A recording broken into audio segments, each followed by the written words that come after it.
Okay, just count me in.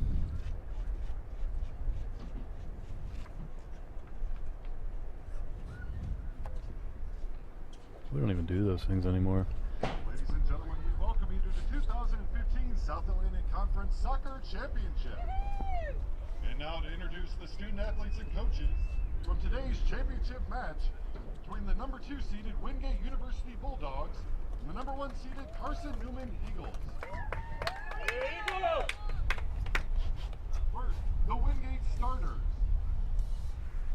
A sophomore from Midway Park, North Carolina. We welcome you to Manchester Meadows here in Rock Hill, South Carolina for South Atlantic Conference Tournament Finals from women's soccer. The top-seeded Carson-Newman Eagles, 17-2 on the year, taking on the second-seeded Wingate Bulldogs. The top two meeting each other again. Craig Turnbull, in the regular season, a 1-0 win for Carson-Newman on their home field, but 1 versus 2 is always exciting. Absolutely. You couldn't dream for a better situation for the conference championships, for the tournament championships.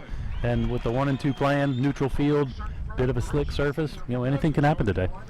A lot of implications on the line in this match. Not only 1 and 2 in the conference, but 1 and 2 in the Southeast region, with 3 and 4 also playing each other in North Georgia and Columbus State on the Peach Belt side. The winner of this match more than likely will host the opening round of the Southeast region. As you get a look at how both teams got here, 1-0 wins for each side, and both late goals. Julianne Harity had that goal in the 80th minute for Carson-Newman, and then Caitlin Brunworth in the 85th for Wingate, as the top 2 seeds took care of business and get here to take on each other for the first time ever meeting in the South Atlantic Conference Championship match. A couple of star players to keep an eye on. First, it was the goal scorer for Wingate 2 days ago, Caitlin Brunworth.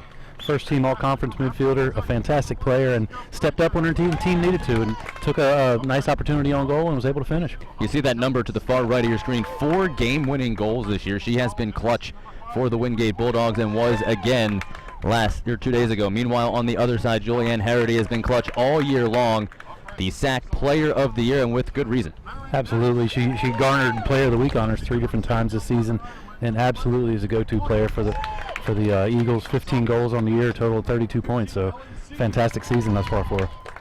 Both teams got 1-0 victories 2 days ago. It was a 1-0 final between these two when they got together in the regular season. In that head-to-head matchup, the reason why the Eagles are the number 1 seed in the Southeast region and Wingate number 2. So a lot on the line here today, not just for the conference tournament title, which is obviously a big one, as the Bulldogs look to repeat as champs. The Wingate is in here for the 6th straight time in the championship match and looking to get another victory and make it 3 straight years they win the tournament title in all 3 years under Chip Wiggins. Get you a look at the conditions here in Rock Hill. It was rainy earlier, but most of the moisture has subsided. Just cloudy skies overhead now with those cool temperatures, 51, and they'll continue to dip as we move into the evening, and that wind blowing due east at about 7 miles an hour, gusting up into double digits every now and again. So, Craig, big matchup here today. Give you a look at the officials, and they played a big role in the men's match. We'll see what happens here today on the women's side.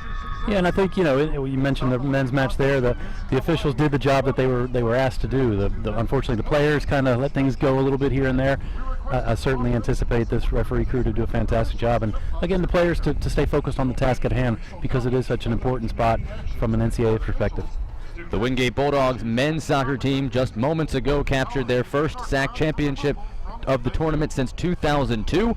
The women trying to make it 3 straight and also put themselves in a position to host the first round of the Southeast Regionals. Meanwhile, Carson-Newman, after the great turnaround from a 1-10 season a year ago all the way to 10-1 this year, garnering both the Freshman of the Year, the Player of the Year, and Coach of the Year honors for the Carson-Newman Eagles, and they find themselves 1 win away from hosting the Southeast Regionals as well. We're just about set for soccer action here from Manchester Meadows. Craig Turnbull, Jake Levy on the call, Brian Brown, and our whole great crew from the SAC Digital Network with you.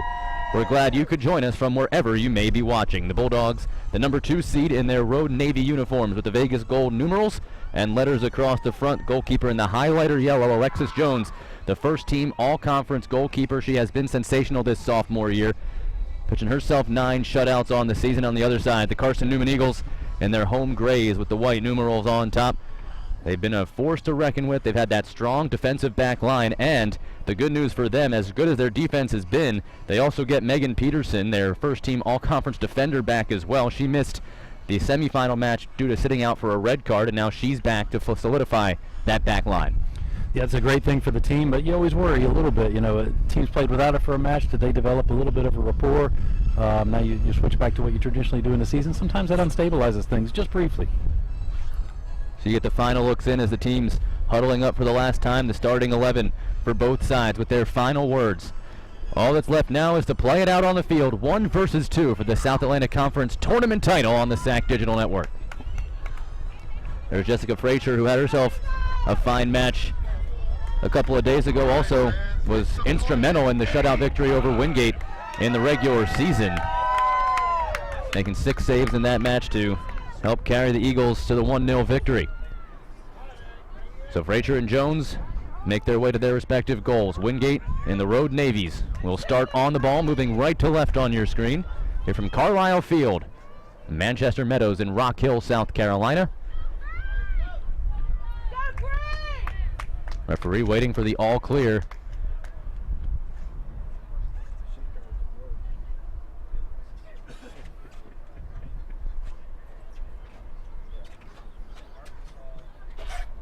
Now the ref's got the ball under his arm.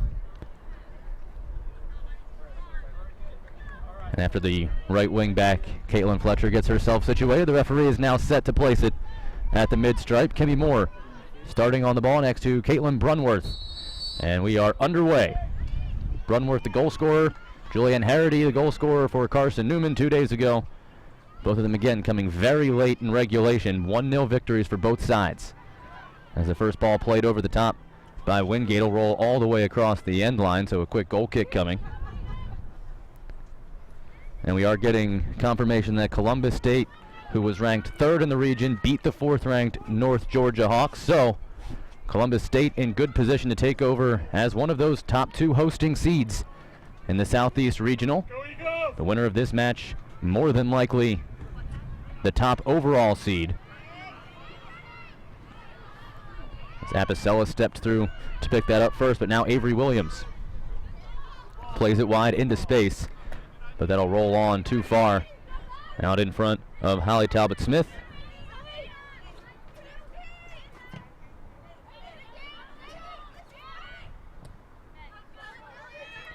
Schernick played it forward. Kimmy Moore able to pry it free. Helen Seed battling with her, and good job to stay with it by the Carson-Newman right back. Jake, the one thing I noticed in the semifinal match, Carson-Newman really favored their right flank as they attack forward, and obviously the first 2 balls forward have been on this right side of the field to see if that continues to be a pattern. Dangerous play there as Talbot-Smith just pried it free, and now sidesteps Lightbody for a chance for a cross in front. Franklin doesn't get much on. Here's Harity stepping inside, and Brunworth has to do some emergency defending to clear it out of harm's way.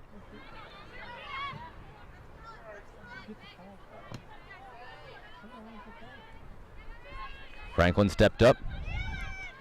First team all-conference defender. A couple of seasons as an all-conference center back now for Wingate. Brooke Howell trying to make a run in behind, but good job coming over to help out Megan Peterson, and there she is right away, making her impact felt, stepping over and making a solid defensive effort.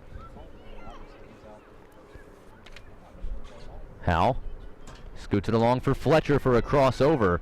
This kicked away by Seed, but Apicella there to head it back towards the box. Brunworth. McWilliams able to badger her just enough for Carson-Newman to rescue possession. Williams. Talbot-Smith. Patiently waits for help is Alyssa Lane, who gets the start in this match after coming on as a sub on Friday.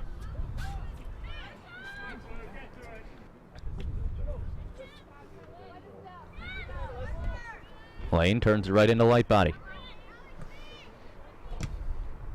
Seed sends it forward again. And there's Taylor Leibel. Erica Pacello. And just about 3 minutes gone by here, just underway from Manchester Meadows. Greg Turnbull and Jake Levy here with you on the call from Rock Hill, South Carolina. So glad you could join us from wherever you may be watching, as both teams still feeling each other out in the early goings. A couple of chances over the top for both sides, and other than that, just kind of getting a feel for the match, getting a feel for the conditions. I was just about to say the typical finals conservative start from both teams. You don't want to give anything crazy away early. Keep possession, set the tone, set the rhythm that your team wants to play at right now. Both teams are fighting for. Fletcher will launch this one, hoping for Kimmy Moore. Just a little bit too much height. Now room to run ahead for Hayda Ragney. Good step from Pasella. Harity fighting her off. There's some hand jostling going on, but Carson-Newman keeps possession. Talbot Smith turns inside. Good turn. And the ref will then get the foul as Schernick and Lightbody both stepping up. Nice thing with that turn from Talbot Smith, it was all done in one touch. You know, sometimes you'll see a player take a touch, then take another touch in order to turn. She combined both into one and was able to get the jump on Wingate's defender there on the flank. A 2v1 here on the sideline. Might as well play the number 18 player in. Lane. There it is. Ragney does go down the flank. Lane turns it on, but that's blocked off by Lightbody. He'll get a corner though, and you saw it right away, Coach Turnbull. Absolutely. Anytime you have a numerical advantage, take the advantage of it. You know, I was fearful that Carson-Newman was going to waste that opportunity and just drive something to the back post that essentially is a 50-50. Take the sure bet, 2v1 on the flank.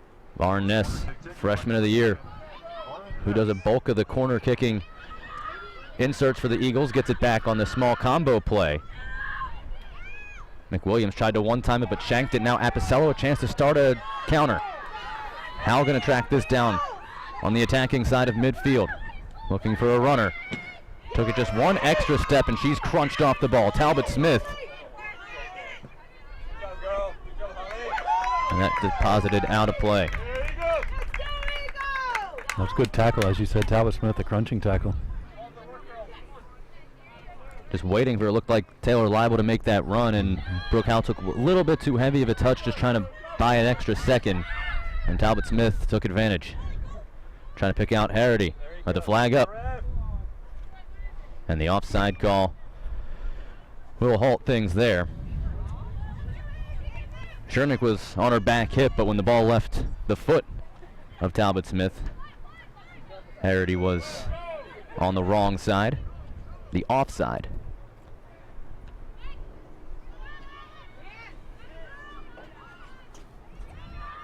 Ragney, the freshman out of Iceland, for McWilliams. That blocked down, and Helen Seed will just shoot it forward. Harity versus Franklin, and Macy Franklin took a tumble, but able to get possession for her side. Lots of space here for Wingate to knock the ball around, just poke and prod, try to find a gap to put a ball forward.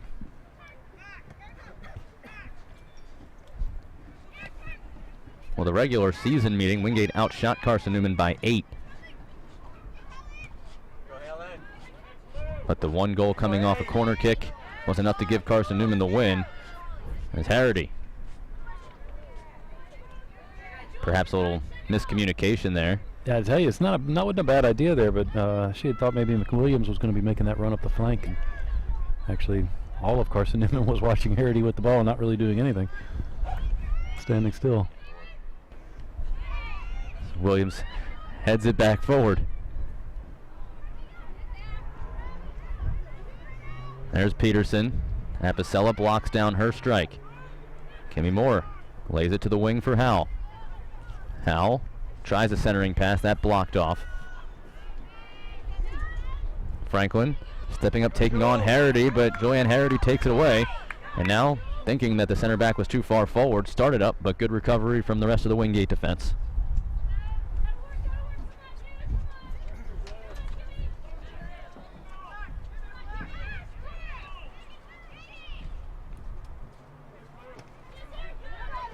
Pacello and Leibel not enough on that. A dangerous turnover here as the ball played up for Harity. There's Alexis Jones, and right at the edge of the box, making the play. I think, as you said before, in that highlighter yellow color, it's a very vivid today on the cloudy day too. Oh, it stands out, doesn't it? Sharp looking, I like it.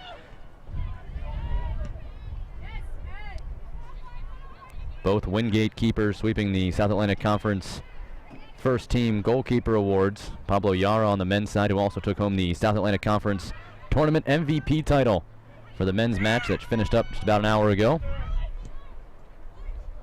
Nice. Good ball over, hoping for Harity. Avery Williams stepped it up. Now Harity trying to sidestep the defenders. Rolls it back. Ragney tried to play it wide. Apicella did well to cut it out just in time. For a freshman, I thought Avery Williams on Friday had a really good match, dropping into that defensive, basically a central defensive role. More in her natural position now, I'm assuming more in the midfield. Taking over for Peterson, who was sitting the match for the red card. Play over by Brunworth. That headed down. The ball squirts through. Frazier will pop this out of the box. Williams able to fight off Brunworth.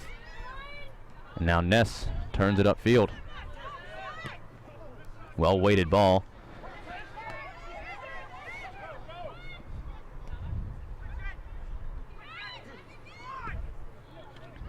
Apicella ahead. Intercepted rather easily by Alex Brandon. And I thought she had a pretty nice match Friday night as well. She did. As a quick substitution here, not 10 minutes gone by here in the opening half. Nora Logan, the junior out of nearby Charlotte, back in the match. She got the start rather than Alyssa Lane on Friday. So the two switch roles here today. I was just looking back at my notes, trying to figure out, pretty early for a substitution actually. Maybe there might be a bit of an injury, a bit of a aspect, maybe a right hamstring or something. They're going to take a look at her over on the bench. Yeah, it looks like a right hamstring there. Good shot from our camera.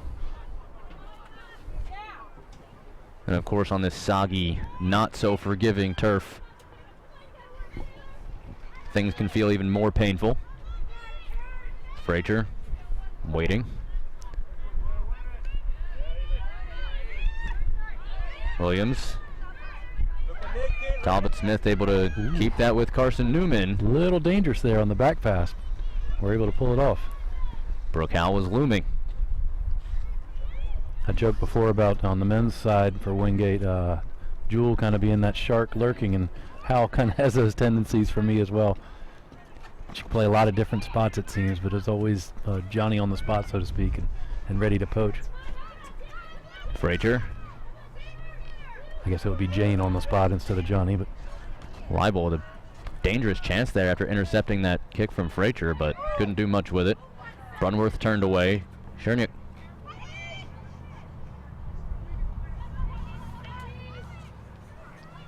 McWilliams plays it wide, looking for the return feed, but Fletcher there instead, and she'll just run it out for a Carson-Newman throw. Frank will send that one right back where it came from. Mentioned a 1-0 decision in the regular season between these two sides. Wingate's only loss of the season, 15-1-2 entering play.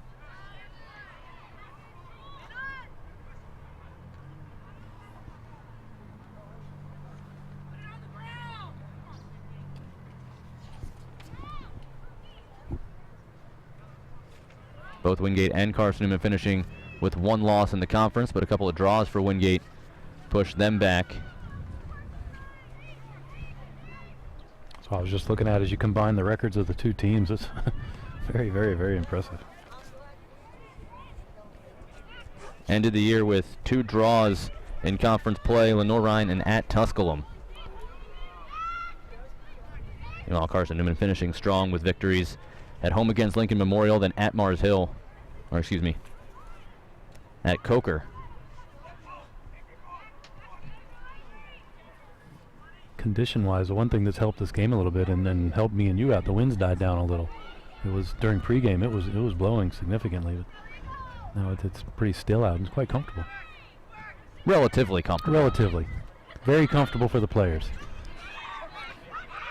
Brunworth for Pacello. Nice placement. Pacello keeping it an extra touch, rolls it through for Leibel, but she's offside. To let it play on because Frazier picked it up, but the linesman was right there to make the call.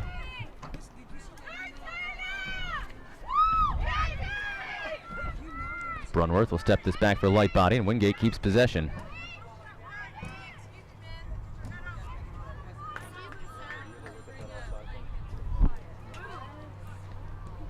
Fletcher Deflected by Moore. Now Williams trying to turn on Brunworth. The all-conference midfielder won that battle. Fletcher ahead.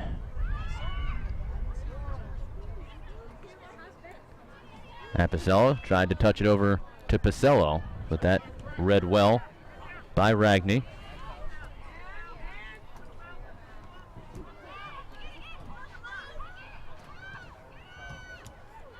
Good step from Franklin. Works around Ness and then just chips it into the corner where there's nobody there, but from that central back roll, a nice run from Macy Franklin. Here's a look at that previous offside. Taylor Leibel on the wide position. Good run. I like the run, but certainly just one step in behind that last defender. If you notice the ball, perfectly played. Just timing off a little bit on the run.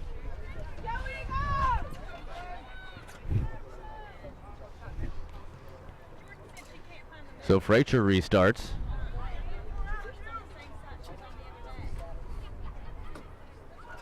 Brandon able to slide it wide in time. Now she distributes again. Harity turned it back. It's in the middle for Ness.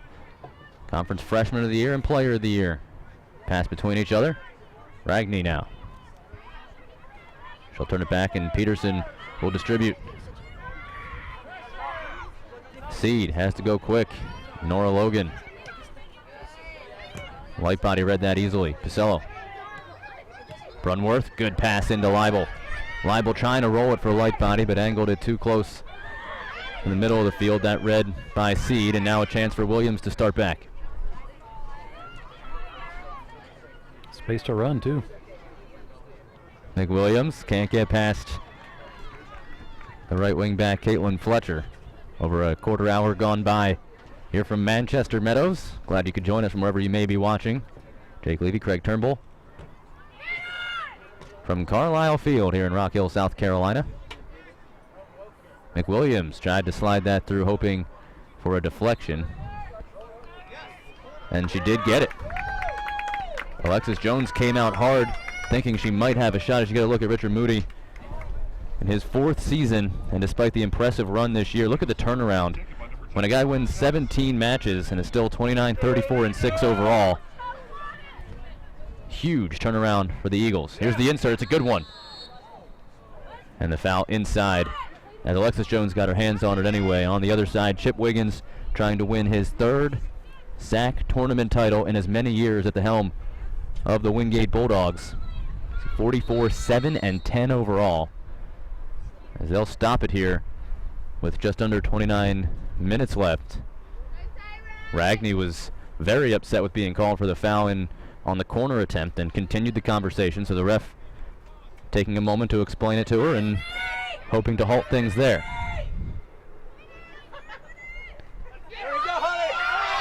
Schernick.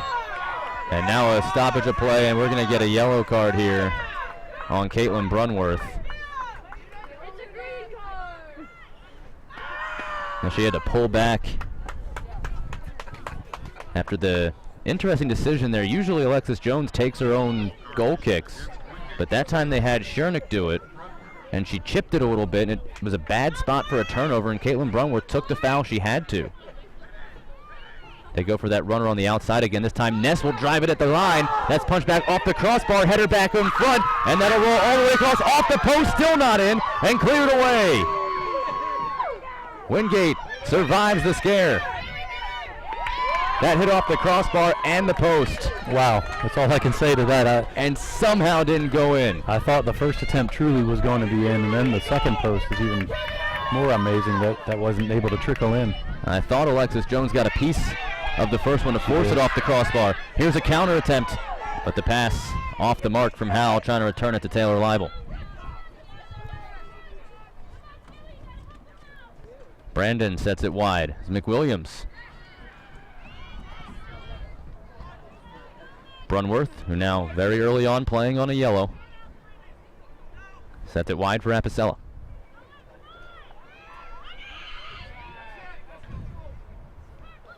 Notice Wingate does have tons of space to operate. I know I said that earlier in the match. This ball might find its way through to Leibel. She touches it down at the box, waiting for help. Leibel patiently lays it back for Pacello. Rolling it through for Brunworth, and she can't handle it out in front. And now a chance for Carson-Newman to counter. Blocked by Schernick. Leibel right to Williams. Talbot Smith, well-placed header. Williams stepping inside. Her pass blocked by Schernick. Pacello able to turn it, but only as far as Ragney. Nick Williams trying to set it back for Lauren Ness.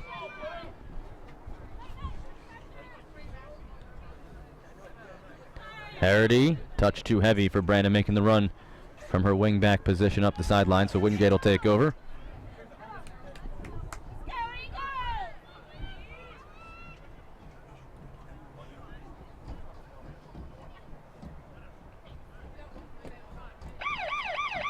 And Wingate will make a sub, but first have a look on the near chance for Carson-Newman, Craig.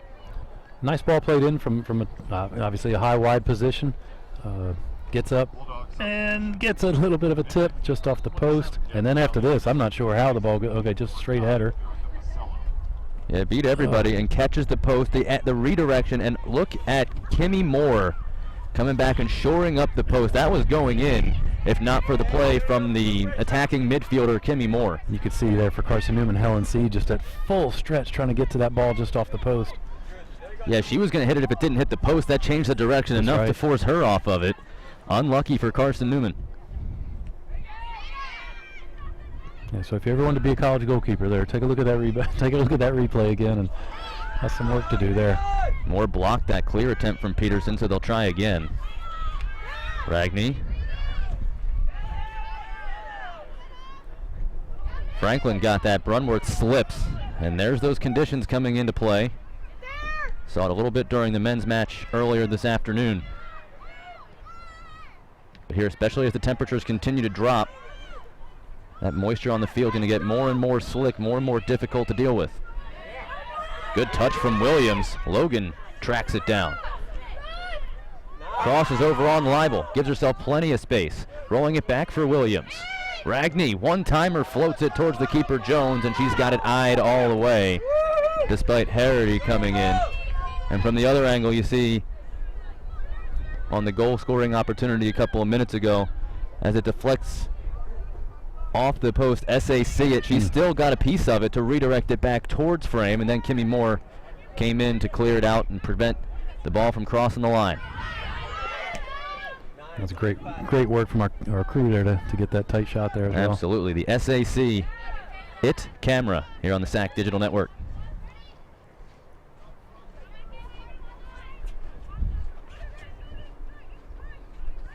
Caitlin Fletcher for Apicella. Squeaks it wide for Hal. Hal able to keep it in play, but lost possession. Nearly an interception from Kimmy Moore, but just saved wide. Talbot Smith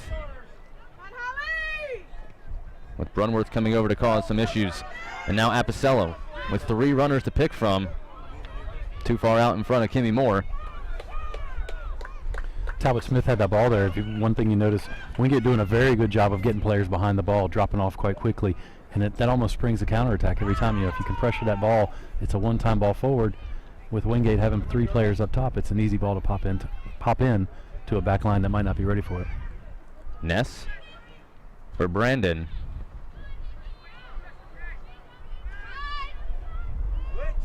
Peterson. A lot of trust in that freshman goalkeeper, Frazier. 2 of Wingate's top goal scorers from a year ago, and again, a bulk of the damage. Taylor Leibel and Brooke Howell both looming in the area, but Frazier able to distribute. She did knock it out for a throw-in. Sophie Jendrezic and Alex Berry both enter for Wingate, as does Caitlin Liso.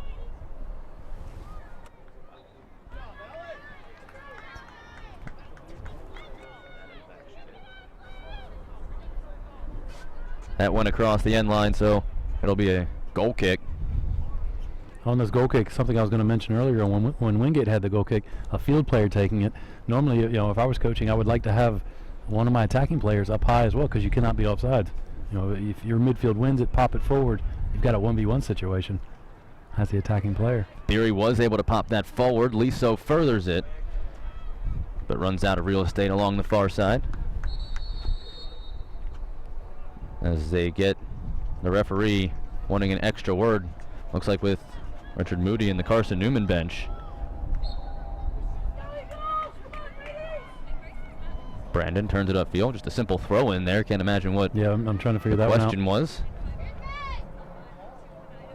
Gabby Caliendo, another sub on for Wingate in this freshman heavy class.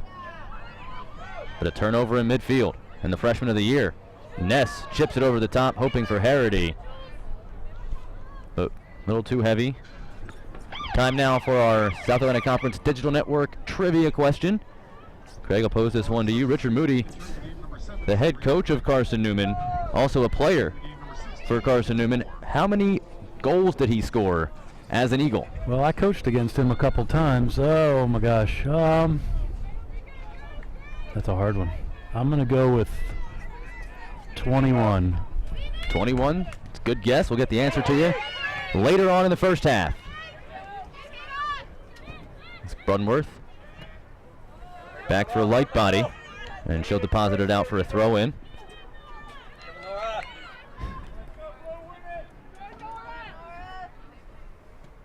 Harity got the deflection off of Schernick.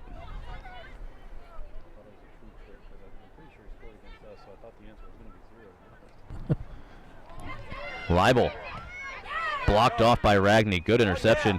Harity has the ball at her feet, going to try to chip it over the top. Talbot Smith making a run in behind. She heads it forward. Alexis Jones will pull it in and use a spin move to avoid the contact. Another good pressure chance from Carson-Newman, as they've had a couple of goes at net. That time Harity setting it up. Jendrezic heads it on. Sabrina Frankel was giving it a chase, but cleared out back the other way. Wingate will make a sub before they make this throw in. AJ Lightbody will leave, and Morgan Meltzer, another freshman, on for Wingate.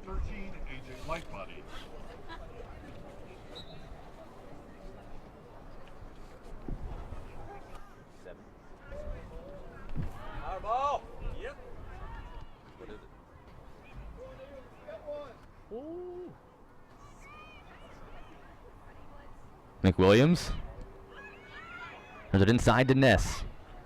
Shakes off one would-be tackler, but Macy Franklin there to pick up the ball before it reaches its intended target and just rolls it back down for Logan.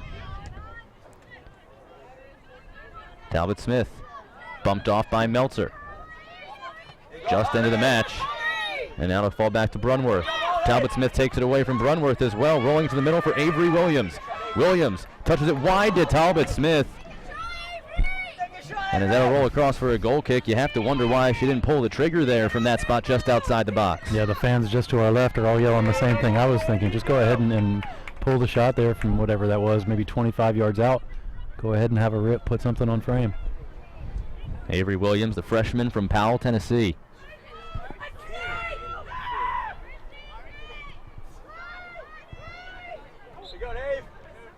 And then she got whistled for jumping over the top there, trying to win that free goal kick from Wingate.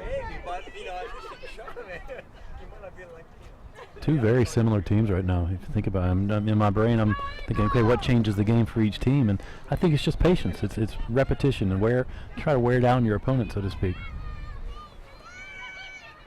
Good flick from Caliendo, but Franco couldn't get underneath it. Jendrezic, a header, falls at the feet of Liso. She scoots it wide for Beery, making a run from the right back position, and it kicks off her foot. She was there, just got a little bit ahead of herself, and there's the freshman in a big spot. The feet moving a little bit faster than the brain. I do like the fact, though, that a freshman right back is willing to run into the opponent's box and try to create something. I really respect that. Right now, both wing backs are freshmen for Wingate, with Meltzer on the left side and Beery on the right. One thing I found interesting, especially this year more than ever on the women's side, not only are the teams deep through the conference, but each player within each team. There are so many young players in the league that play at such a high level. It's so neat to see just the overall quality of both the men's and the women's game in the South Atlantic Conference just getting better and better every year. Caliendo disrupted that, but Williams still strong enough to force it back to Logan. Yeah, Wingate 17 freshmen in their class, to your point, Craig. And the freshman of the year, Varen Ness, with the Carson-Newman Eagles, 11 goals on the season for her. She had the assist on the game winner Friday night. These are two coaches that burnt down the recruiting phone lines. There's no doubt about it this year. I hate to see what the phone bill was for each of these programs, or the email bill maybe. Worth it. Absolutely. Look at both teams playing in the tournament championship. The top two teams in the Southeast region.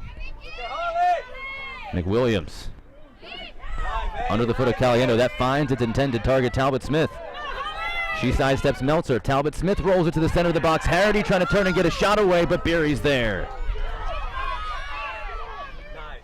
Logan continuing to apply the pressure. Chested down. Schernick just got enough of it to force a problem, but it stays with Logan. A little bit of a jersey tug, but didn't look like anything too egregious to slow her progress. Talbot Smith has come infield a little bit more. I think she's more of an effective player when she stays wide and is able to serve balls in or take players on 1v1. Well, she just beat a couple of Bulldogs 1v1 to set up that last opportunity. Now trying to do the same. Walks it back to Ragney. Franklin there. Loose ball. Williams there first. Carson-Newman doing a bulk of the possessing the last 5 minutes now.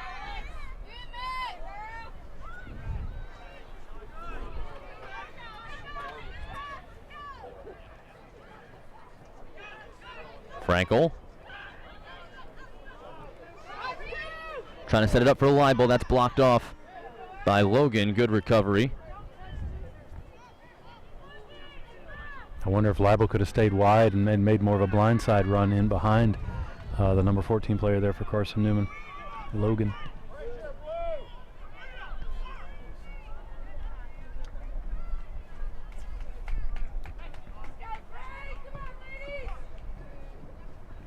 Not a lot of shots on goal, but pretty good action. Yeah, half hour gone by. Now a couple of Bulldogs fall down as Harity takes it away. Slides it through for Talbot Smith. Steps it wide for Williams. Good vision from Talbot Smith. Williams will have a go this time, but it's wide of its target. I'm not sure that Williams was actually shooting that ball. I think she was looking to bend something to the far post and just mishit it. Naomi Matley will check in as Taylor Libel gets a breather.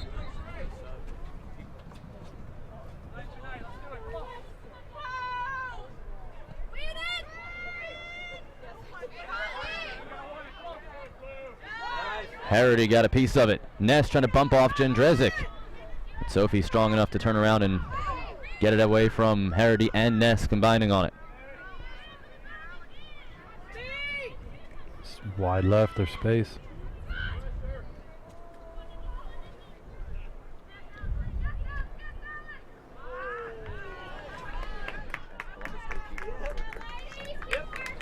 So we talked earlier, Craig, about the seedings in the Southeast region. Carson-Newman 1, Wingate 2, and the 3 seed Columbus State just got a victory over North Georgia in their championship match. So they gained some points, an in-region win, a win over a ranked team, and a win against a team above 500. So they breathing down both of these two teams' neck.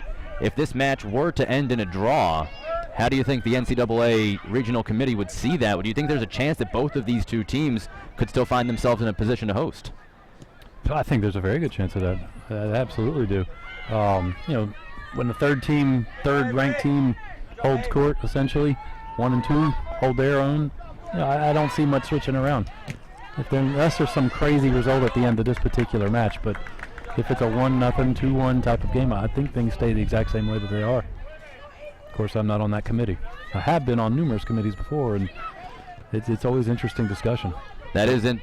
It's very interesting to me. You'd think that the 3 with a victory over number 4 would think that they've got a pretty good shot to host. So a draw, you think, is probably the only way that both of these two teams would host then. That exactly, yeah.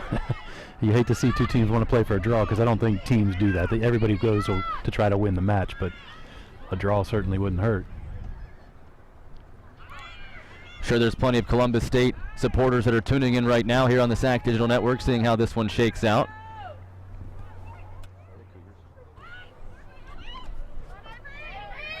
The Cougars trying to find out if they'll be having to go on the road or get to host that opening match. Here's a good ball into the box. Franklin just got it before Harity. Yeah, that last ball played in there from Williams. That was beautiful. Well driven in. Wingate still searching for their first shot. Carson-Newman's taken 3 as it's just past the outstretched foot of Naomi Matley. Numbers in favor of the Eagles right now, but scoreless on the board. As you see one of those subs for Wingate, Matley. Has a chance. Thought Wingate might be able to pick that pass off in the middle. Well, they got their chance now. Jędrzejczyk does take it away from McWilliams. Finds Brunworth, trying to step it across for Frankel. She's able to keep it from Williams. And after a crunching tackle, Brunworth has it, squirts it wide for Meltzer. Caliendo flicked that on.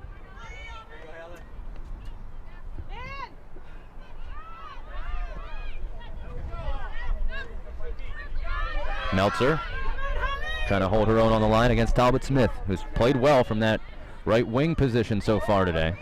Had a couple of chances to run in.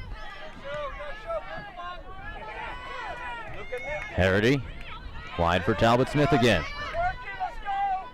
As the lights cut on here at Manchester Meadows.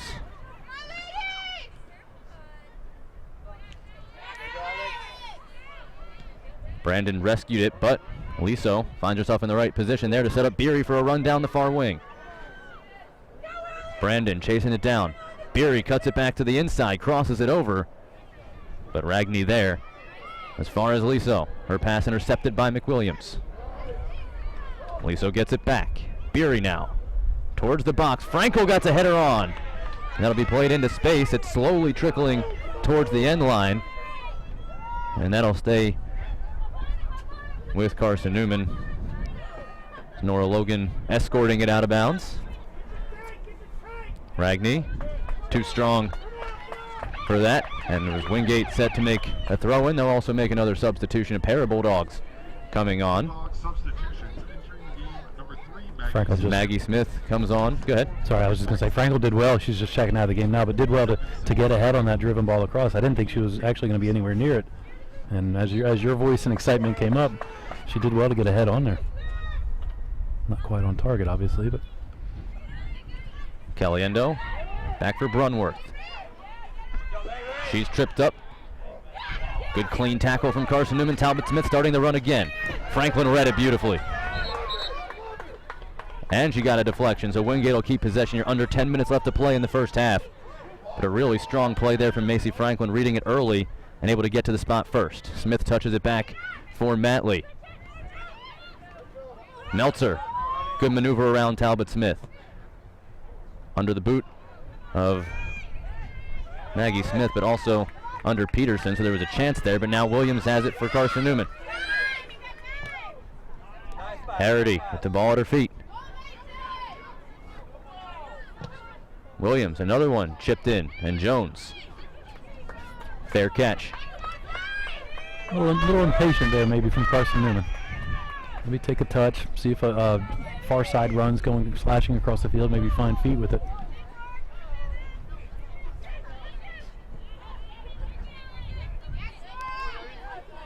Logan and Matley arm in arm as Caliendo tripped up. And Wingate with Brunworth on the ball. Thought about going quick. Instead, they'll push numbers forward. And Chernick from just on the defensive side of midfield will line this one up. Wingate very spaced out. Chernick a little too tall for Maggie Smith. Caliendo couldn't pry it away from Williams, who's had a nice match so far. Harity able to avoid Brunworth. Good footwork. The junior lobs it over for McWilliams. What a ball in behind. McWilliams, one touch. And Carson-Newman has taken the lead on a beautiful setup from Julianne Harity and the one-touch finish on a half volley from McWilliams. Carson-Newman, the top seed, have the lead here late in the first half. Great job of running off the ball. I'm sure we'll take multiple looks at this probably, but Harity's poise and class just to scoop under it and basically throw it over the top of the defense that was very nice. Yeah, Harity had started at the top when she was able to avoid Brunworth as she collected that ball, and then took two really good touches and the perfectly weighted chip over the defense, and a well-timed run, as you said, in behind from McWilliams, who I thought probably played the best offensive match for Carson-Newman Friday night. It was Harity who got the goal on the set piece as that one turned over. Yeah, I would agree with you on that statement. I thought McWilliams was quite sporty on Friday afternoon, or Friday evening, I guess it was. But the SAC Player of the Year, who had 3 assists all season, that time turning provider, as it's too tall for Talbot Smith. But it's been all Carson-Newman so far. They got the goal on 4 shots now. As you watch Harity, this is after she fought off Brunworth. Franklin got turned around, and then just in time, Alexis Jones was there. And you can't fault Wingate's defense. It was just superior offensive play there. And Wingate, who hadn't conceded in 600 minutes before that. I guess it was Franklin maybe that could have maybe gotten ahead on it, but the ball was just so perfectly played. Now this will be interesting because Carson-Newman scored late in the regular season matchup. It was about the 85th minute. Wingate as a team, before right now, has only trailed for 5 minutes the entire season. Wow. So it'll be interesting to see how they respond down early. Although the scoreboard here at Manchester Meadows has not yet given Carson-Newman their tally.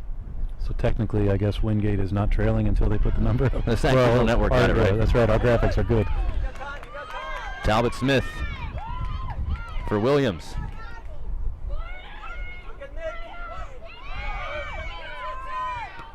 Ragney. It's Caliendo now. Trying to set up Victoria Fishman, the redshirt senior, a transfer from the College of Charleston. You're obviously more familiar with Wingate than I. Who are they trailing to? Carson-Newman. Oh. That was the only match that Wingate lost, and they gave up the goal in the final 5 minutes. Of course, yeah.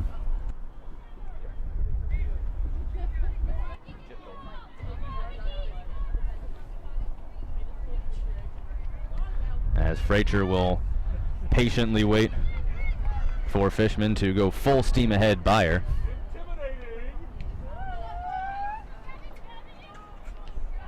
Final 5 minutes of this first half.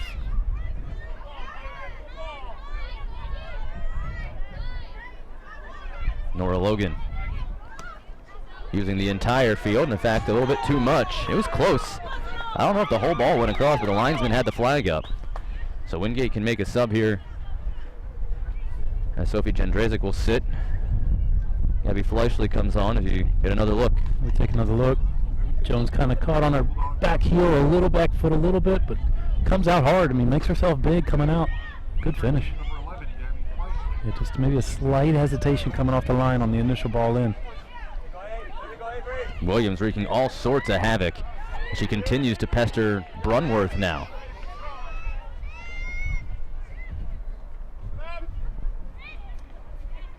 Franklin stopped by Harity. Referee will play the advantage as Harity falls down. Talbot Smith taking on Meltzer. Good defense, and then Schernick will finish it up. Schernick did well there, just reading play there, providing cover. Very nice job defending. So the ref played the advantage, and I don't know if you're Carson-Newman, would you want to keep going there knowing that the SAC player there, your leading goal scorer, took a tumble? Obviously the ref probably not in tune to what number is who and who is down on the field, but yeah, it was in the normal run, the normal sequence of play. If she's writhing in pain, screaming and yelling, holding her leg, that's entirely different. I think she just kind of got her feet twisted and tangled a little bit and fell over. Peterson ahead for Brandon. She loses it. Gabby Fleischle just into the match. Gets possession back, and now it's Alex Beery. Caliendo couldn't quite touch it, but Meltzer's there on the back end. Looking for Fishman. She's walled off. Brunworth too heavy on that touch. Talbot Smith able to force it over to Williams.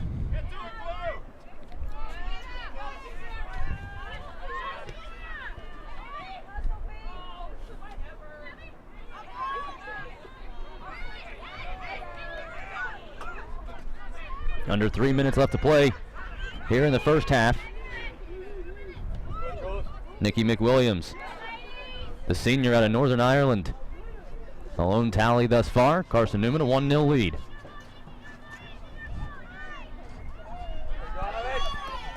Wingate still looking for their first credited shot today.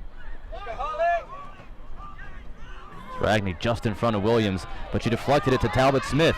Holly Talbot Smith rolls it for Harity. She turns at the top of the 18, chips it over behind Talbot Smith. It's still loose in front, and Meltzer will just boot it away. And Fishman got to the ball but couldn't keep it inside, so Carson-Newman will get the throw, and both teams will make a quick substitution here for the tail end of the first half. Final 2 minutes. Talbot Smith will get an extended halftime as she makes her way over, and a well-deserved rest for her. She was making a lot of runs down that right flank and had a lot of really good looks at goal, Craig. Yes, I think there are many bright spots out there for Carson-Newman, but she really did a very nice job of getting the ball and playing the next logical pass. You know, sometimes players will force things that aren't always on. She's a nice player, and then she just connects the next logical pass. Meltzer trying to work around a couple of Eagles. Couldn't get it to Ashton Mueller, who just checked in.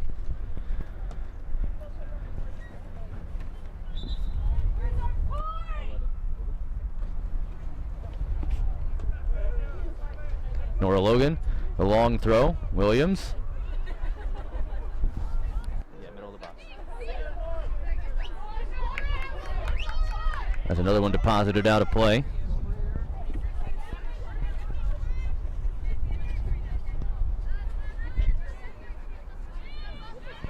One minute remaining in the half. Dangerous turnover here, Harity. Sidestepping one defender, but not two, as Brunworth helped out. Smith will play it wide for Beery.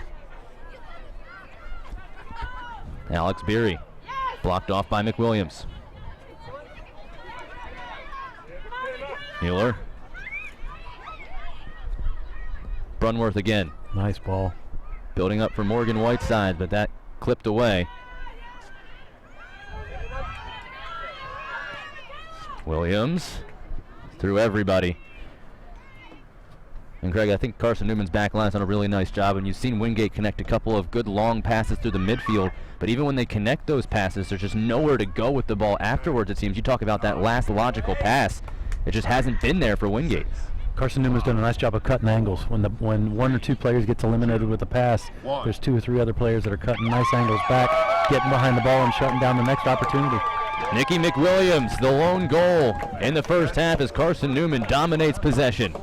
And she was fired up after she got the nice feed from Julianne Harity, the top seed in the South Atlantic Conference Tournament, have a 1-0 lead through 45 minutes. We'll see if the Bulldogs can get things resurrected as they chase the Carson-Newman Eagles, who lead by 1 here on the SAC Digital Network.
The Carson-Newman Eagles in their 5th ever South Atlantic Conference Tournament Championship match. They have never lost in the championship match, twice winning in regulation and twice in penalty kicks.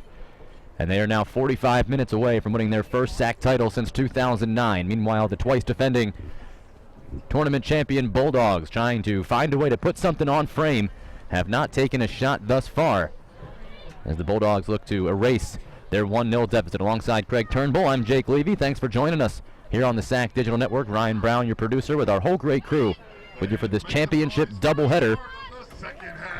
The Bulldog men's team able to pull out the victory earlier today, and now the women battling with the top-seeded Carson-Newman Eagles, with a lot on the line, as we've talked about throughout this one. And as the Eagles start on the ball, Craig, some of your thoughts from that first half. I know you noticed some different positioning for Wingate. Yeah, the one thing I noticed, Brunworth playing a little bit deeper than she did on Friday night, almost playing as a true holding midfield. I thought Brunworth and Howell make a nice little combination up top. So as we say, that looks like Brunworth has pushed on the field a little bit. And really the score line probably does show a good indication of the match thus far. Carson-Newman a little bit more dynamic, a little bit more willing to get forward, and rightfully so, up 1-0. The senior Nikki McWilliams, the goal scorer for Carson-Newman, on a beautiful setup from Julianne Harity.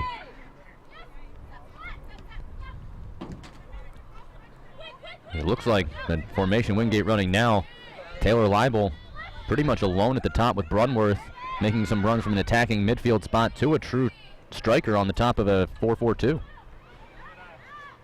Yeah, and I think when Hal gets inserted back into the match, if the formation stays similar, I think good things could happen for Wingate.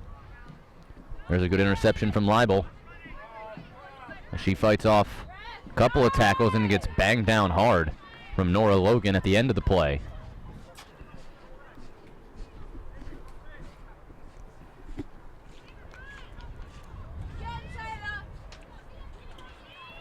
I think these first 10 minutes will tell us a lot. And Wingate might have been a team saying, "Hey, let's just play the first half, see what adjustments we need to make, and then let's go after it." Schernick towards the box, headed away. And then as Pisello tried to run it down, she trips over the feet of Varen Ness, and a chance for Carson-Newman to counter. Harity very close to that back line of Wingate. The linesman kept the flag down. Ragney sends it wide. Ness. Franklin runs it away from Harity.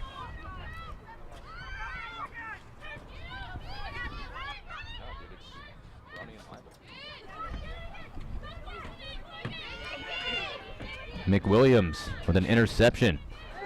Can't get by Caitlin Fletcher. No, we said in the first half, I thought McWilliams had a very nice half. Just running around, being aggressive, taking advantage of spots and some touches here and there, but overall being very active. Caitlin Brunworth yanked down hard.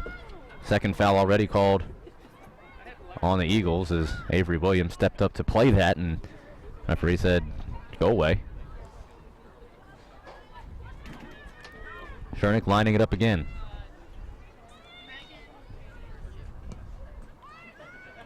Apicella clicked it through, but there was that line in good spots again for Carson-Newman.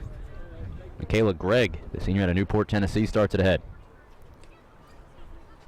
Williams sets it back for Gregg again. Franklin just chips it forward. Brunworth forced backwards by McWilliams.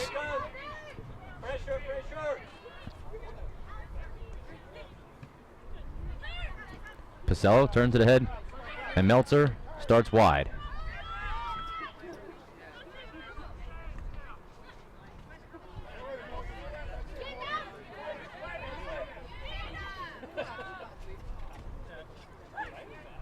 Pisello. It's Fletcher hoping to send Brunworth, but not enough underneath it. Sub coming very quickly from the Wingate side. Morgan Meltzer will exit. Gabby Caliendo comes on.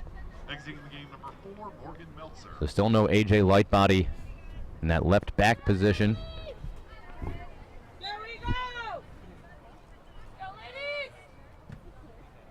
Leibel sets it right back to Fletcher. Pressure. Through to Apicella. She's blocked off by Peterson. And there is Lightbody.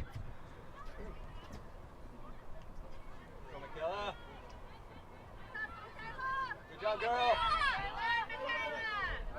Brunworth trying to take on two Eagles. Nice, Avery. Ness. Well controlled in traffic. Harity had a chance at it, but Fletcher in the end strong enough. Try over the top again for Harity, but this time Alexis Jones off her line.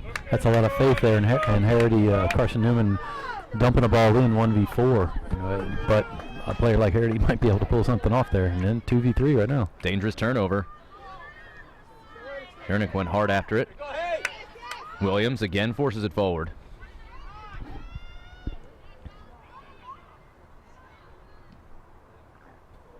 Beery chips it back in for Taylor Leibel.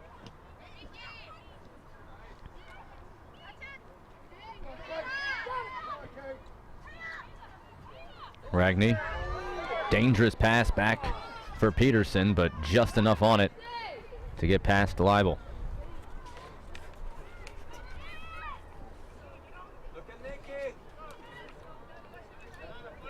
Alex Brandon for Ness. A lot of space for Varen Ness.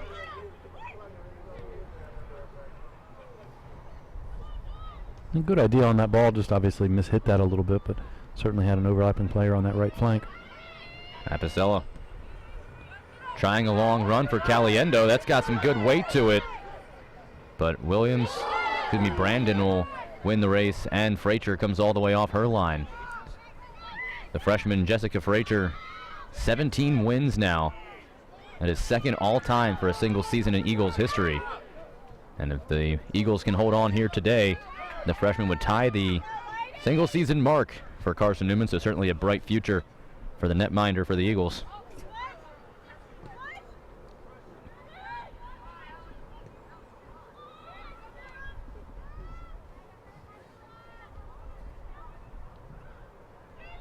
Apicella. Good pressure, there you go. Better start here for Wingate as far as knocking the ball around, keeping possession, but you need something at the end of it. You can hold the ball for 10 minutes, but if you don't ever get a shot off, then you're going to lose the game 1-0, unfortunately. And at this point, I think Carson-Newman would be very content with that. Absolutely.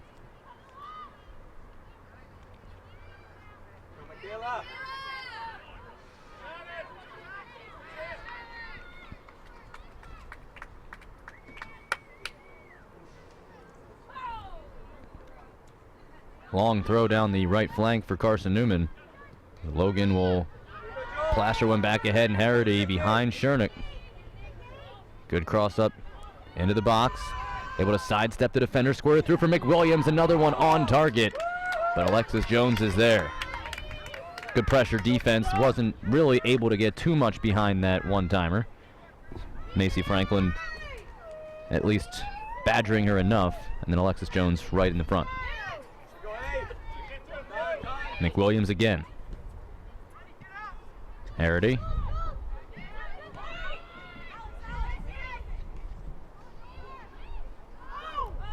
Gregg let it go all the way through to Logan, making a run from the right wing. Chernick blocked it off. Beery will further it forward. Right to Taylor Leibel. Leibel had to hurry to turn it upfield and couldn't give Brunworth enough space to operate. Peterson now. All the way up for Harity. Chernick.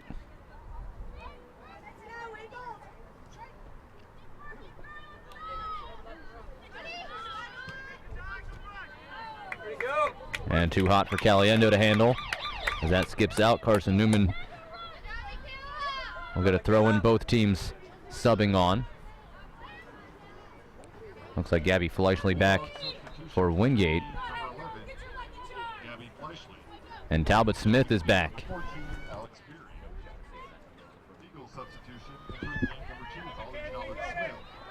Talbot Smith had a very nice first half. She was subbed for in the final couple of minutes of the first half and then gets an extended halftime about 10 minutes into the second, so she gets about 25 minutes off. She should be as fresh as they come. Yeah, if she has the impact the second half that she did the first, there's good things to come for Carson-Newman.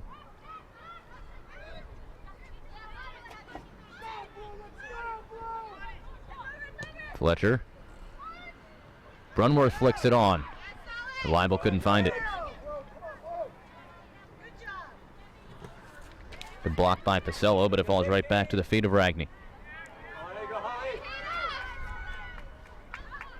There goes Talbot Smith again. A little too aggressive as she was fighting off A.J. Lightbody, and Wingate will get the free release.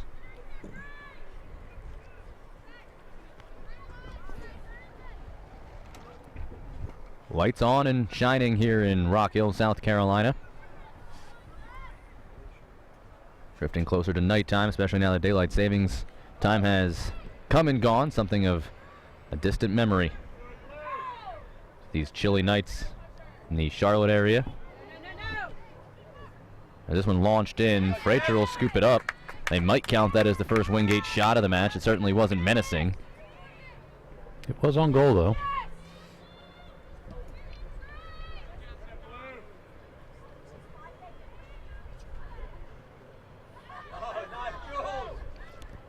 Harity with a beautiful move. And then his bodies collide. Ref says all clean. And Fleischle can't handle it. And that was a decent ball forward there from Franklin. Just kind of wrong-footed, the other Wingate player, and ball trickles out of bounds.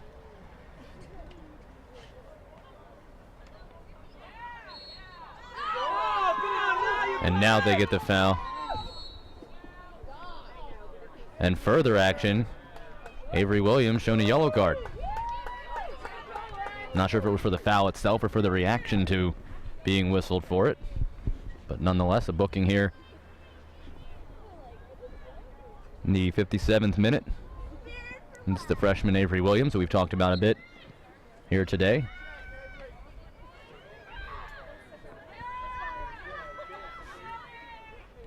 Harity touches it back wide. Schernick blocked it away. Trying to set up Leibel on the run of the wing. But Helen Seed steps over in front.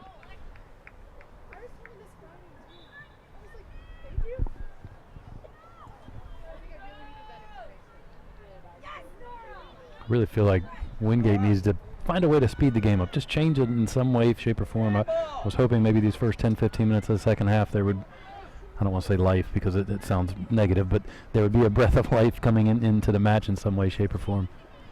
But they're very, very predictable right now, getting the ball to midfield and then looking to play long over the top.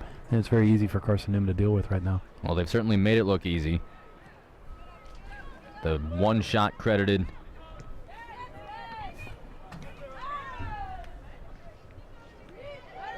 for Wingate coming very late into the match.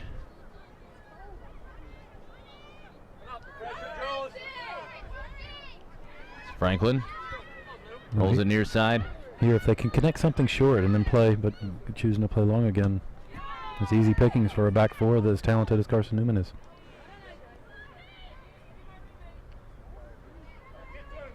Williams.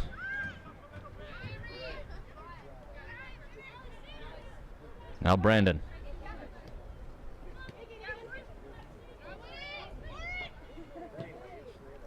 Ness off the hips of Fleischle.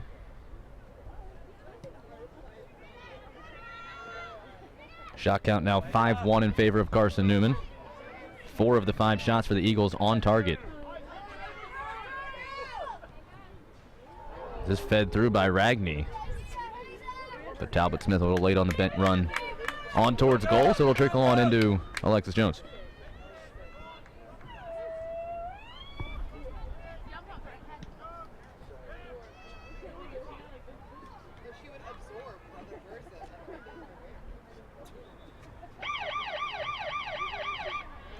Couple more substitutions, and we told you that SAC Digital Network trivia question in the first half. What was your guess, Craig? 21? I said 21.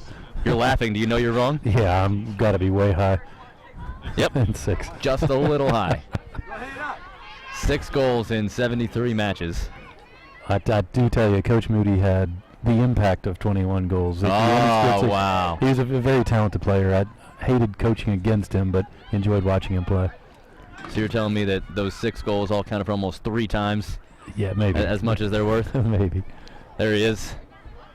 Hey, Richard Moody, he's happy with the 1 goal Carson-Newman has right now. They've got the lead here coming up on a half hour remaining. Again, the Eagles in their 5th ever SAC tournament championship match.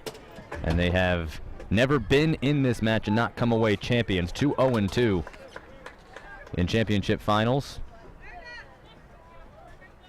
What is neat about this match, 8 tournament titles between these two teams. That's pretty impressive.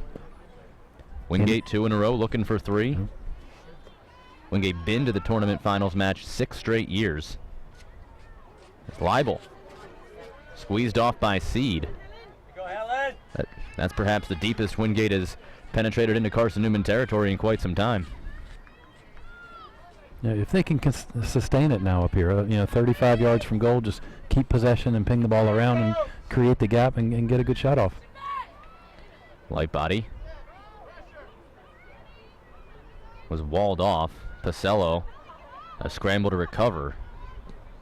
And Chernick just lofts it over the top. And Chernick had players to the right. Could have maybe a little bit of communication behind her, take a touch, play it square, and then come out the right side with it and try the same thing that they just did on the left side.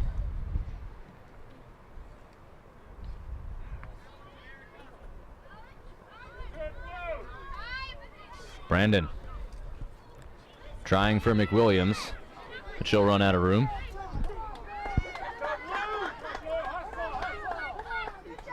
Caliendo hit hard from behind by Brandon. And that shoulder went straight into the turf.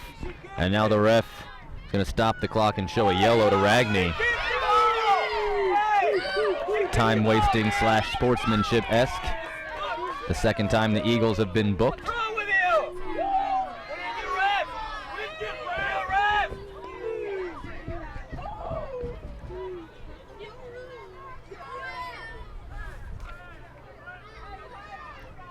Who was that on? Was that on Harity? Ragney. Ragney, okay, thank you. Yeah, a bit unlucky there. Obviously, she's standing in front of the ball, but Fletcher's drive towards the box, headed away by Brandon. And she'll further along with a couple of headers. Yellow card issued against Carson-Newman on number 25, Hayda Ragney. Avery Williams. Over the head of Chernick. Over the head of Franklin. But they'll recover in time as Harity made the run right down the middle.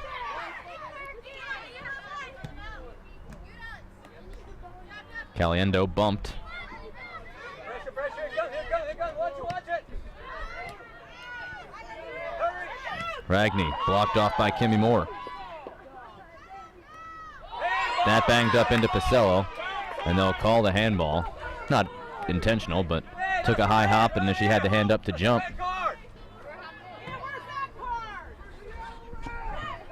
Fletcher, the hand was already up. Nope, got her in the elbow.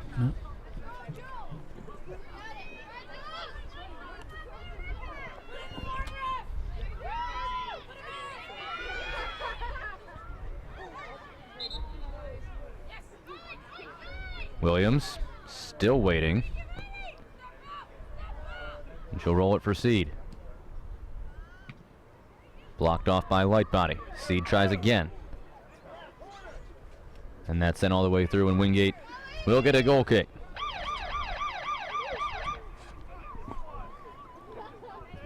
Sophie Jędrzejczyk back into the match for Wingate is another one of this large freshman class.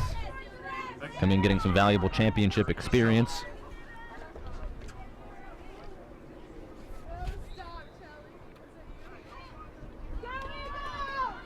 No, I have to wonder, is Hal carrying some sort of an injury or something like that? I thought we would have seen her back in the second half by now. Late in the season, pretty much everybody's hurt in some way, shape, or form, but you certainly maybe being precautionary for another match after this, maybe. Yeah, both of these teams know that they're headed to the regionals. The winner will host. Come on, come on, come on. Pressure, And obviously anything can still happen, but highly unlikely that a loser in this contest would still get the chance to host. As that was deflected off of McWilliams, it'll be a Wingate throw.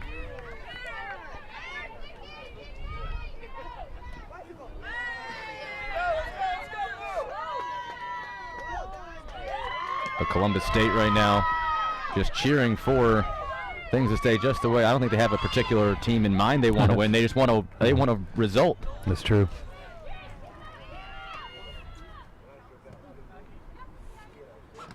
Ness. Brandon. McWilliams. Carson-Newman is finding all sorts of space. And a good step by Alex Brandon. Steps past Caliendo. Fletcher came over, made an important stop as Moore walks it back to Brunworth. Back in that holding midfield role is Jędrzejczyk and Leibel at the top of the formation. Maggie Smith, run off the ball.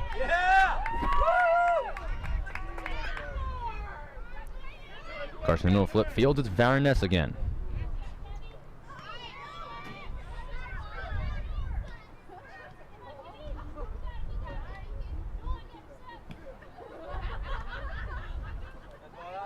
Arity works herself into space, tight ropes the touchline, but keeps it in play.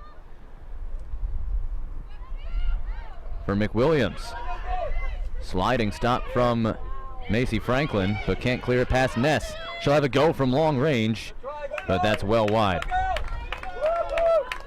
I like the idea there. Change the game up a little bit. Go ahead and fairly decent or fairly well struck ball.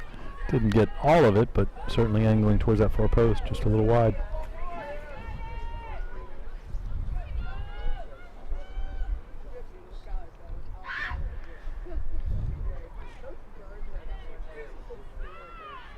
Bouncing all the way through, shoulder into the back of Maggie Smith, and that's what the referee saw. I was wondering if that was going to be played on or not.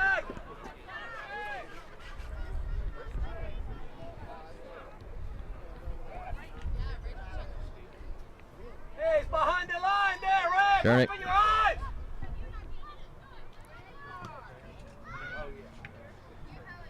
Fletcher just sent another one hopper in towards the 18 line. And Williams pulls it free again. Played wide.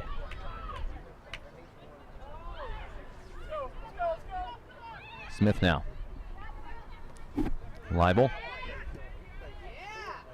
Trying to set Caliendo up into some space. It's a foot race, and Brandon turns on the Jets. Gets there first. But they will concede the throw-in. Leibel launches one. Another routine clear for Carson-Newman. Franklin stumbles.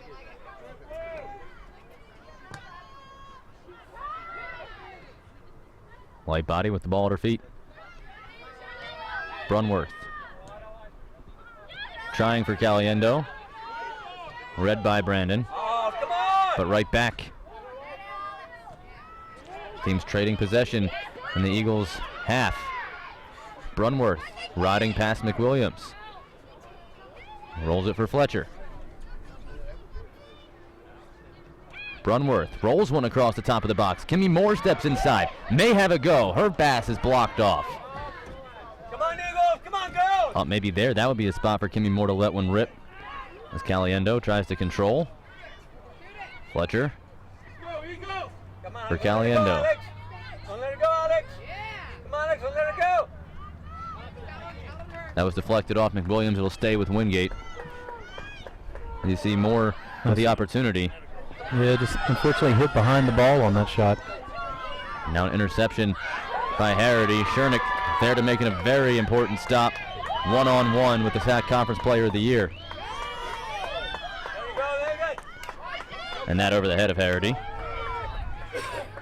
This has been a little bit better from Wingate for the past 4 or 5 minutes maybe. You know, try to get to the byline, get some services in, try to get some corner kicks. You know, those little bits and pieces of the game.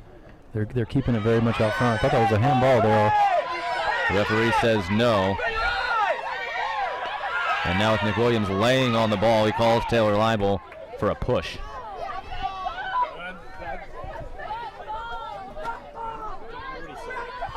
I actually thought it might have been a handball, but then even after that, a bit of a dangerous play from the Carson-Newman player. I mean, she was laying on top of it. I don't know what you want Had the it pinned Wingate under her defender to legs. do. Yeah.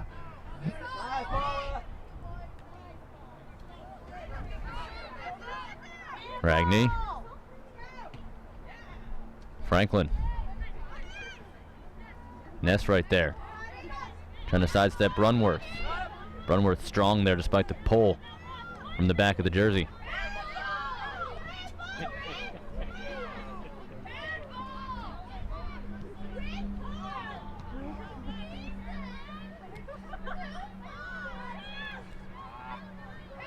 Brandon. Brunworth calls off Caliendo. Takes on Avery Williams, sets up Fletcher. Jędrzejczyk able to walk it past Brandon. Showed good ball control there. She has it run off her feet.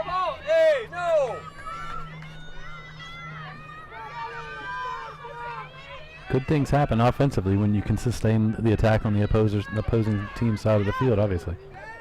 Strong rocket across the box that was headed away. Jędrzejczyk tried to just force one through. Franklin went through the defender's legs but had too much on it. Now Varon Ness speeding ahead, realizing she's got a 2-on-2 situation. Williams will let it roll all the way through. Talbot Smith. Better watch Harity on that far post. She needs to get onside. He'll stay with Carson-Newman. Foul called here on Taylor Leibel. What do you think here, Craig? Okay. I would have probably gone the other way with that one, but Ragney. it's not my job to judge. I'm supposed to analyze, right? I think I might have gone the other way with that one. It's the same thing. Judging has a more negative connotation. Oh, I doesn't got you.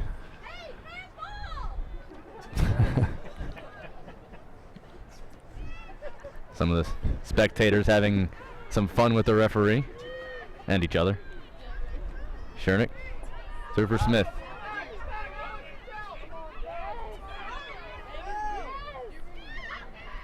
Jędrzejczyk tried to turn, but Megan Peterson in perfect spot defensively.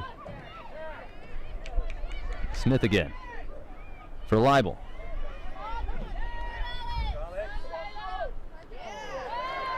Schernick steps up and sets up Kimmy Moore, but Avery Williams there again. And there's just a good old hockey clear, booting it all the way down the field. The distribution to Fletcher, and just does save it.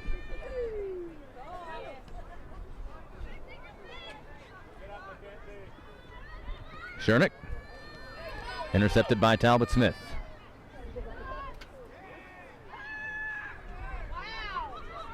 Schernick again.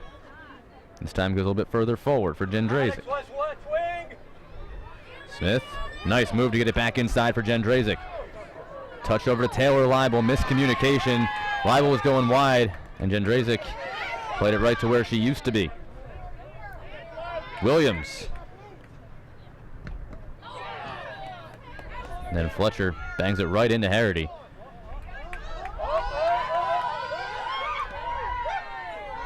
Feeds it for McWilliams.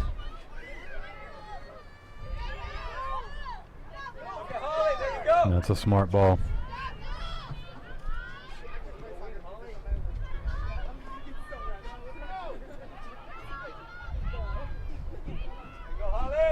Talbot Smith walking into the box. Talbot Smith right in the belly of Franklin. But again, Talbot Smith on the outside creating. Once she gets up the head of steam and starts running at you, she's very hard to deal with on that flank. Leibel. Tough through contact. And a lot of collision there, but the referee saying all was clean.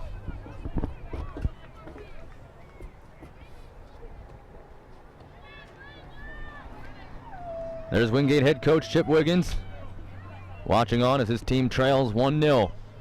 Here inside 17 minutes remaining in the second half. Wingate looking to get a spark on offense.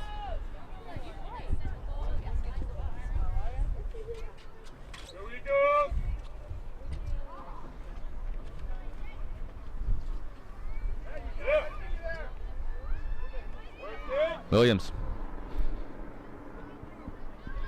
Blocked off by Lightbody. And she takes it away from Smith. Trying to set up Talbot Smith. But a bit too wide. And Wingate will make a sub before a throw-in. Bulldog substitution entering the game number 20. As Caitlin Liso returns. Exiting the game number 2, Taylor Leibel. Just looking across the bench over to Carson-Newman side, and not a single player loosening up. Looks like Coach Moody's happy with what he's doing right now, and really no need to make any changes. Eagles certainly controlling the pace of this match as we come up on just a quarter hour remaining. And that got deflected, so it'll be a corner kick coming.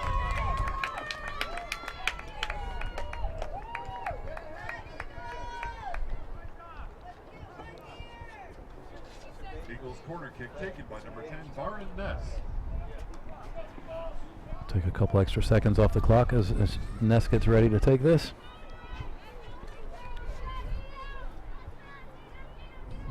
Chips it towards the front post. And that went out on its own, so just a goal kick coming for Wingate.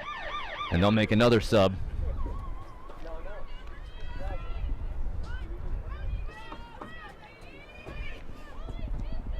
Erica Pacello Substitution back in number 9, Erica Pacello.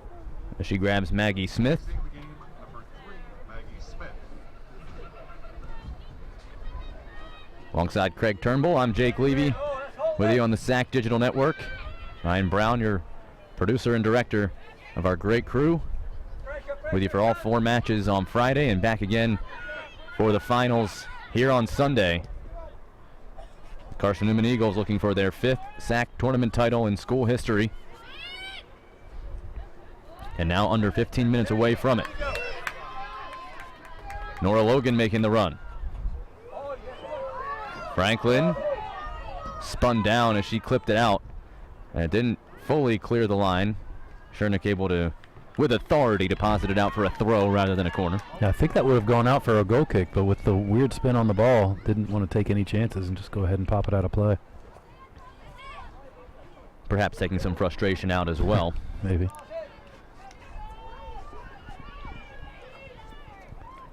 Franklin took a pretty good hit on that challenge. Yeah, she got spun down. Here you go Taking a again. Look at it right here. Stepping in hard on the challenge and just body-to-body contact right on that inside of that knee.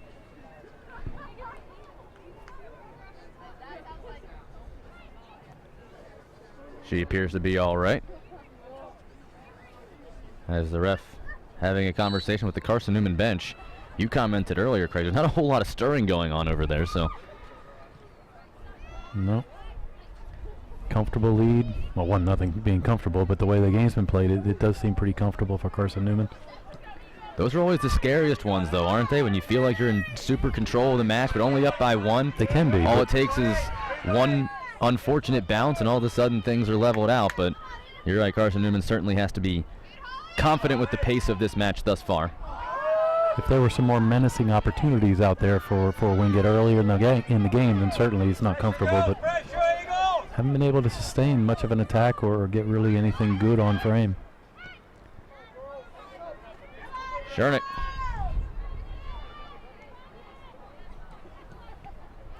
Light body blocked. Schernick there again.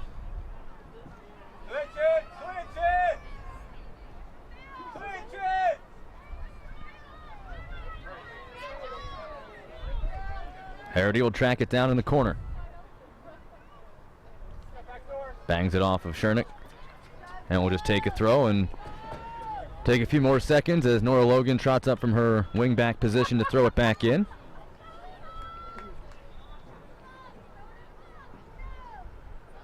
Wingate looking like they're going to get a few players back in, a few starters it looks like, at their next opportunity.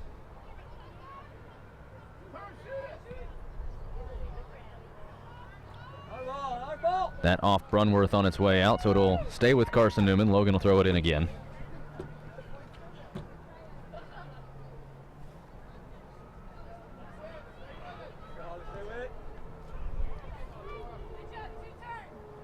Williams turns it back inside, but right there is Macy Franklin.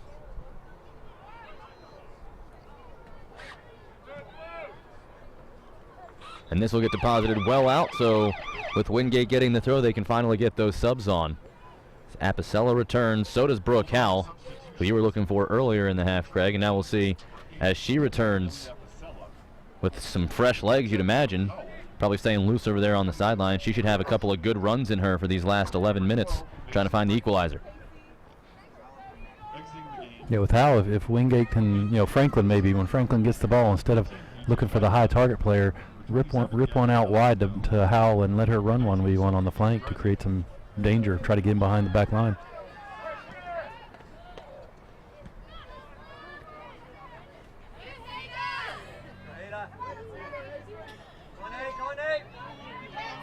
That'll go on a foul against Wingate. Kimmy Moore and Erica Pacella were in the area. And Avery Williams, who has just been a force. They've moved her up into more of an attacking midfield role. She's played some center back.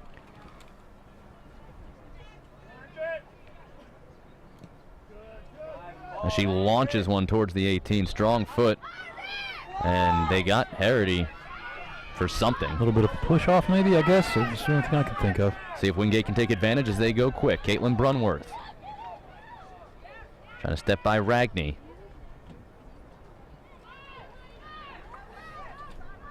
And Wingate will just instead choose to flip fields, going all the way back for their sophomore keeper, Alexis Jones. And again, Fletcher a little bit of difficulty with that distribution pass. Had to track it down.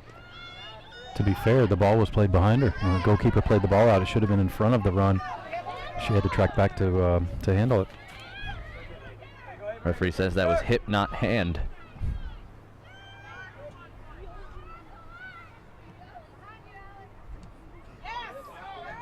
Williams now. Looking for Harity, another good ball. Harity is going to be able to keep this in play as she'll walk it towards the corner. Under 10 minutes to play in regulation.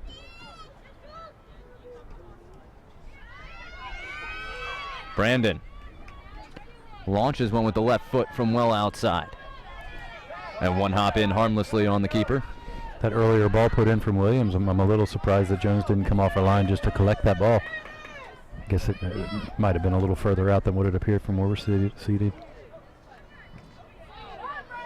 Brunworth finds the ball at her feet. Here's Brooke Howell. Steps in, rolls it across for Brunworth, sets it back to Kimmy Moore. They'll play it wide, connecting a few passes. Fishman into the box, and there was a good build. And the insert just a little bit too tight to Frazier as Apicella was making the run. But Craig, that's more of what you've been talking about, connecting those passes in the attacking third. Yeah, it doesn't have to be 30, 40-yard balls, just a little 10, 15, maybe 20-yard balls played right to feet, ping, ping, ping, and it's easy. It's easy for us to say. On the field, it's a little bit harder to do, but there was nothing fancy to that build-up in any way, shape, or form. Just connected passes to the next logical pass.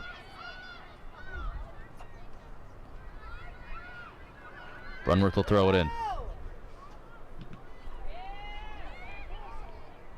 Moore trying to hold it against Ness. Brunworth steps there first. Good move. Pacella will use Fletcher wide. Brooke Howell. Try to step past Brandon. Nikki McWilliams comes to help, but Brooke Howell takes the ball right back. A jostle for it, and it'll run out last touched by Howell. But here in these last few minutes of regulation, Wingate starting to put some things together.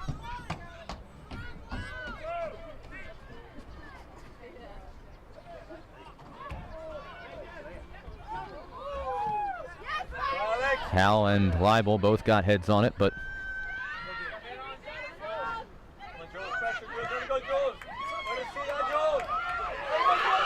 Schernick very nearly a disastrous turnover, but recovered and made her own block. Hal does keep that in, but right to Carson-Newman. Franklin Howell. Fletcher now. Pacello. Moore tried to cut back near side, blocked off by Williams, but Pacello takes it right back. Moore steps it through to Apicella. A little bit too heavy on the receive, but here's Fletcher now.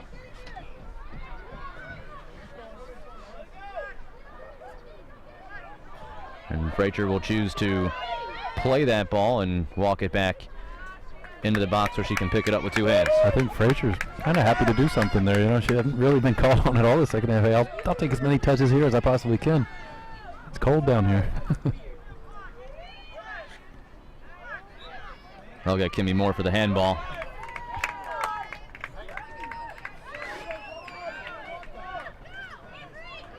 Avery Williams directing traffic. Now lifts one for Harity. Stride for stride with Franklin. And Franklin able to use the body to ensure that Harity doesn't get a touch on it, and Wingate will get the goal kick here. 6 minutes remaining for Wingate to try to find the equalizer. Yeah, the old hurry up alarm bells are on right now, I think, for Wingate to try to find some opportunities forward, and unfortunately now you almost do have to start going a little bit more direct. It's a good step by Fishman down the touchline. Leibel got 1 foot on it, but there's Helen Seed. Schernick, dangerous one-on-one with Harity. Schernick making a long run from her central back roll. Fletcher, Pacello, just past the foot of Apicella. Hal able to spin it inside, it stays in. Franklin.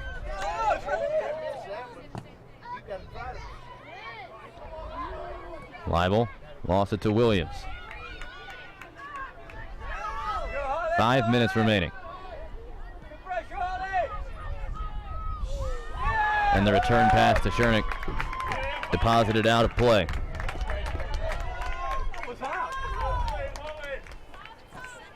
Unfortunate where every touch of the ball is now crucial here late in the game to have a silly giveaway like that. It's unfortunate. Fishman turns it, angles to Moore. Her pass too far ahead of Brunworth. Logan lost it out of bounds. Wingate will try to go quick as the throw comes into Brunworth. Fishman blocked off by Seed. That was a good winning header there from Seed. Apicella turns. A good combination defense as the wing back plays the body, and Peterson comes over and the all-conference center back clears the ball. Leibel. And again, Leibel, the ball still at her feet. McWilliams lost it on the header to Moore. It falls down to Moore's lap. And the ref will get a handball on Kimmy Moore, with both players kind of stomach to stomach and the ball just sitting there in the middle.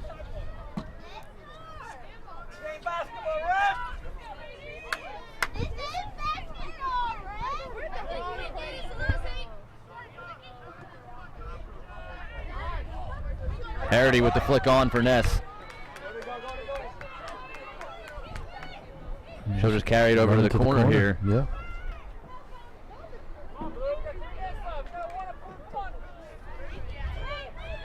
Seems a little early for that, but with no numbers really pushed forward, just happy to take a couple more seconds off the clock. Yeah, she would have had to go 1 versus 3.5, 4 to goal if she had turned right. So take the path of least resistance and kill off some clock. Brandon reinserts. Harity trying to say that touched a Wingate player on its way through. Referee not having it.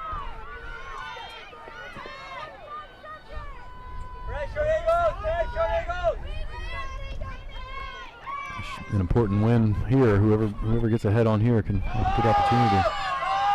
This Fishman went hard underneath, and the referee did blow the whistle to stop that, as Williams got taken out.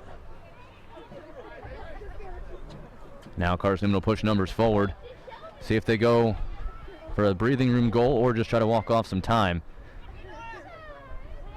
Logan, good combo play inside. Talbot Smith carries to the corner.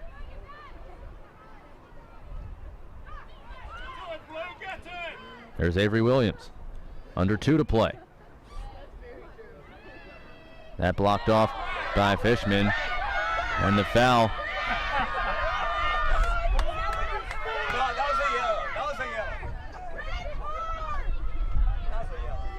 And they'll try to go quick. Reverse the field along the back line. Pacello.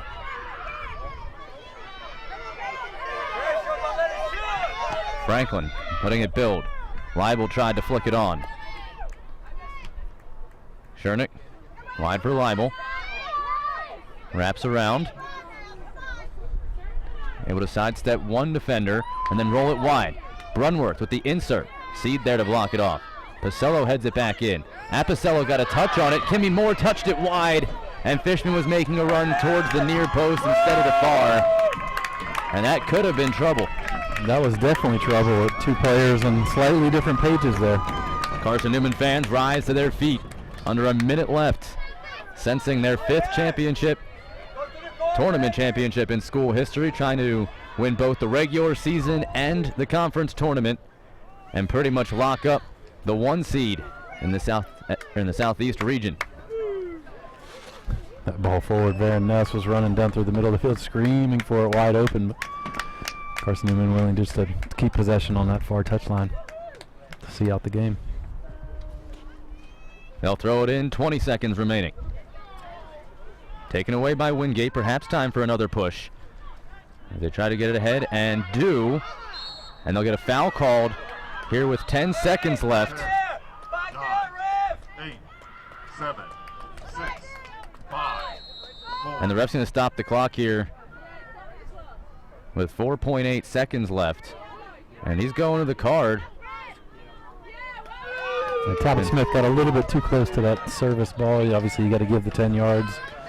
She was definitely not 10 yards from that ball. Yeah, I don't think you can sell that one as, oh, I was accidentally running. No. So now they'll have a chance for a free restart. 4.8 seconds. Alexis Jones is going to run down and join the rush. So 10 forward for Schernick. Final chance of the match. She floats it forward. Headed on, time for one possible shot. Cleared away, and the Carson-Newman Eagles are South Atlantic Conference tournament champions. The champs of the regular season, the top overall seed, get their 18th win as a team, and they celebrate taking the tournament as well as the regular season. The Carson-Newman Eagles, the champs of the SAC. Very well played match. Absolutely enjoyed watching it, and Carson-Newman deserving of that particular match.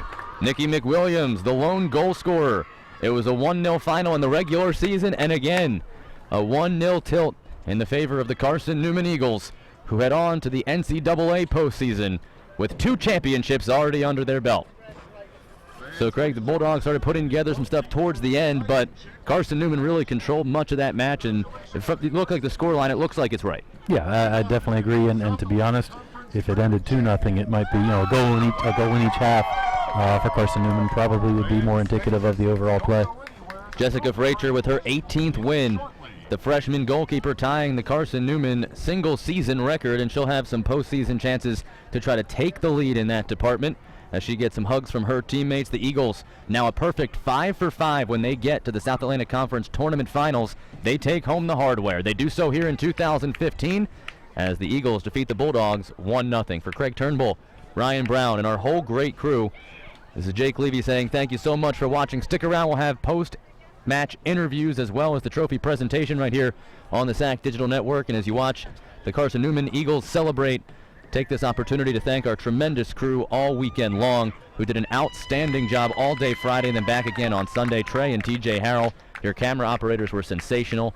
Sticking it out in the colder elements here today. There was some rain on Friday, some rain again today, but those guys battled out in the conditions, and they did an excellent job. And Craig, as always, it was fun to have you on the air here for the Championship Sunday. Well, I thank you for the invite and enjoyed sitting here next to you.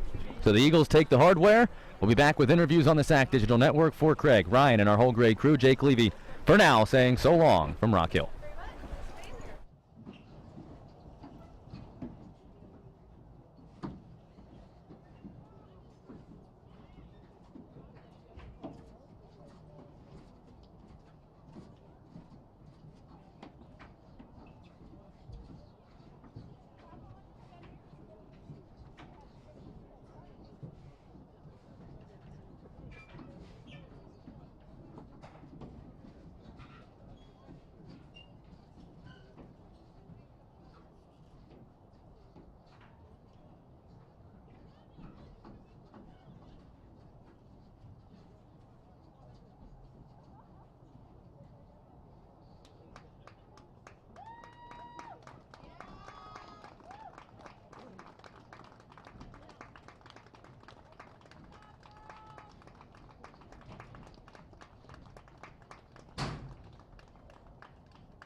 gentlemen, please direct your attention to midfield, where South Atlantic Conference Commissioner Patrick Fritz will present the 2015 South Atlantic Conference Soccer Championship Awards.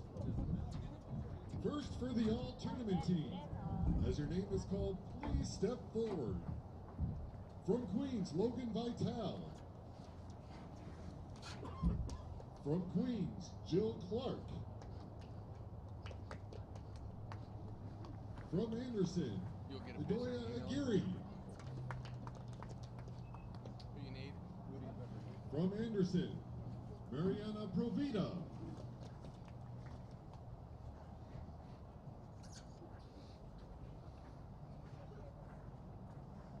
From Wingate, Mackenzie Shernick.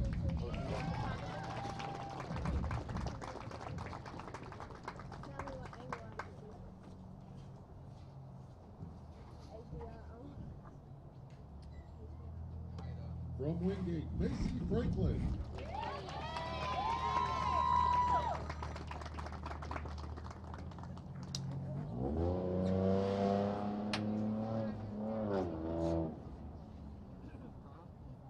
From Wingate, Caitlin Brumworth.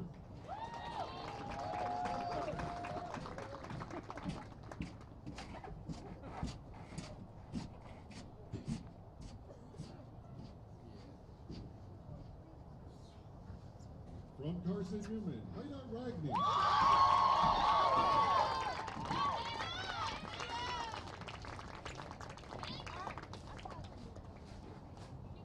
From Carson-Newman, Avery Williams.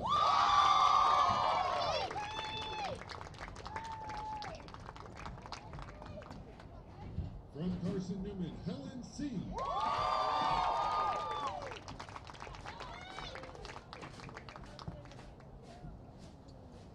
And from Carson-Newman, Jessica Fraser.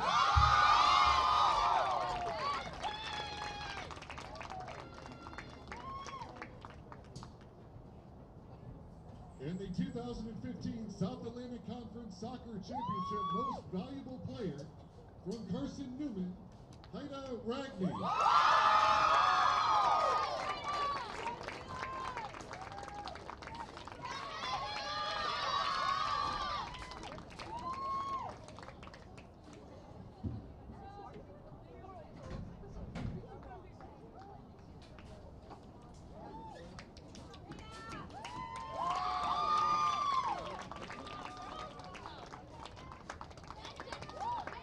Fans, we would now like to recognize our runner-up team for an outstanding effort in tonight's match.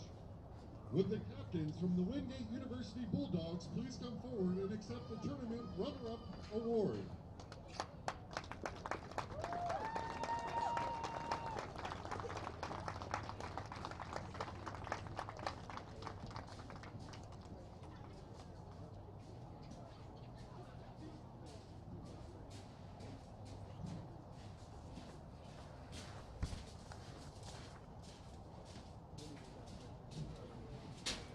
Ladies and gentlemen, make some noise for the Wingate University Bulldogs.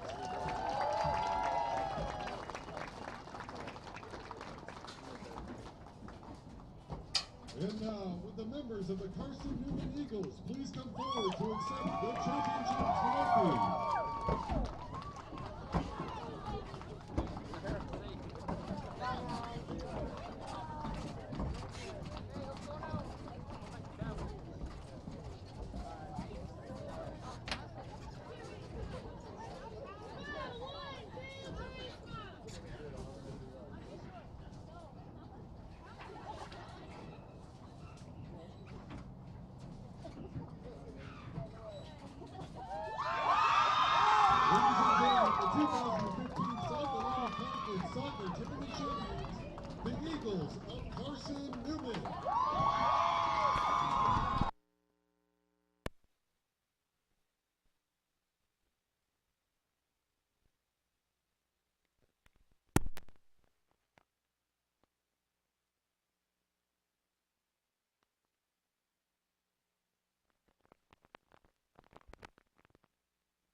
Welcome back here on the SAC Digital Network after the Carson-Newman Eagles women's soccer team takes home the South Atlantic Conference Tournament Championship with a 1-0 victory over the second-seeded Wingate.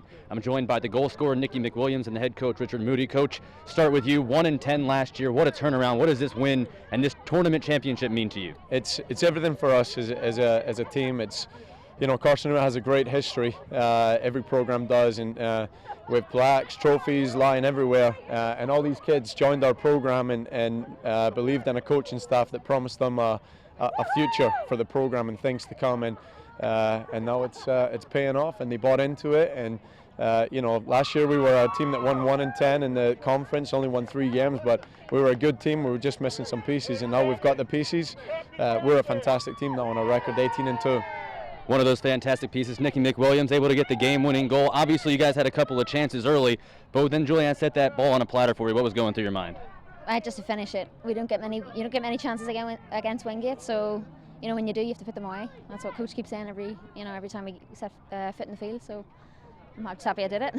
Obviously, you guys very excited, as you should be. What was this like for this team to go through this championship run and win not only the regular season but also the tournament? Yeah, I think we've had a family feel the whole way through the tournament and regular season, and to be honest, that's been the pinnacle, I think, for us. So, yeah. Coach, not only 1-2 in the conference but also 1-2 in the Southeast region, so you knew this match had a lot of implications, not just on the tournament but also on the NCAA tournament. What was your message to the girls going into this match on the importance of it beyond just a conference championship? I mean, we talked briefly about the importance of it, but I think we always felt like we were going to go to the national tournament. I mean, we've you know, we got into the region and we've just kind of kept winning games since then. Our strength of schedule was a little bit questionable, but to beat Wingate twice in a season, I think, you know, that puts it beyond doubt that we deserve to be there. But now to be 1 or 2 and hosting, it's a phenomenal feeling. And you know, today the game, she won't give herself all the credit for, but that goal in a final, I mean, I think that's maybe one of the best goals that we've seen here all weekend, and just a great, you know, now we've got the automatic bid to go into the final. I'm just proud for these girls and excited for the future of the program. One more question for each of you, Nikki. This is a long trip away from home in Jefferson City. To see all these Eagle supporters that came, what did this mean to you and your team to see such a big contingent come with you all the way here to Rock Hill, South Carolina? Oh, it means so much, so much. You have no idea. You know, just to hear people cheering on the sideline, it's really good. Well, congratulations. And finally, Coach, quick turnaround, obviously, before regionals. Looks like you'll be hosting. What's the plan of attack here as you get ready to go into the NCAA tournament? I have no idea. We're going to have a 4.5-hour bus ride home, I'm sure, with a lot of music and emotions, and we're going to take these trophies back to Carson-Newman where they belong, and we're just going to roll up our sleeves and I think just have a little bit fun with the national tournament. We haven't been there for a while, but I think for us now we'll have a good go at it and see if we can't make the South Atlantic Conference proud. Congratulations, Coach. Thank you. And congratulations, Nick. Thank you. That's Richard Moody and Nikki McWilliams joining us here on the SAC Digital Network after the Carson-Newman Eagles take a 1-0 victory over Wingate, the South Atlantic Conference tournament champions.